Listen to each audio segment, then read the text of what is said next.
So I got an email last night. I won't reveal the name of the person who emailed. It's a viewer, and I don't want to get into the details because, to the best of my ability, to avoid them.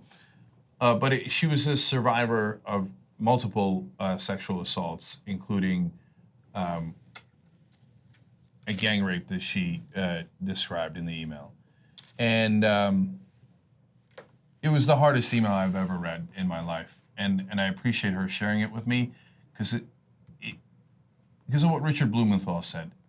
Because what Christine Blasey Ford is doing now is not just standing up for women, but also educating the rest of the country, including men.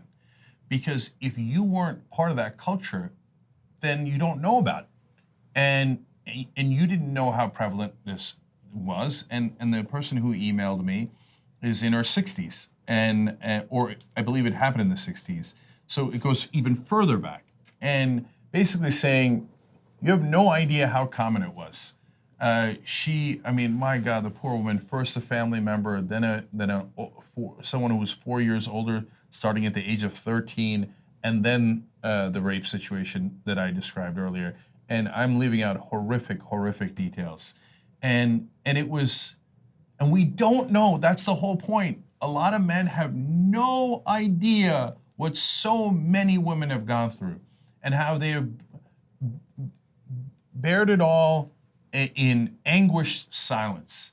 And a couple of times during the hearings today, there was discussion of how about 2/3 of sexual assault victims never report it, don't come forward, because they don't want the extra trauma and they don't want to be victimized again and blamed, and mostly because they're embarrassed. And they blame themselves. Yeah, and the person who emailed us talked about how she did that too. She thought it must have been her fault. And another really relevant part here, and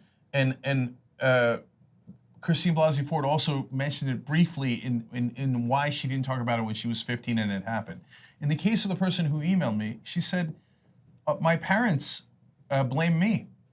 And they caught the second assailant with police, and her dad said, "Oh, I don't want to ruin his life. He's a good boy," and blamed her.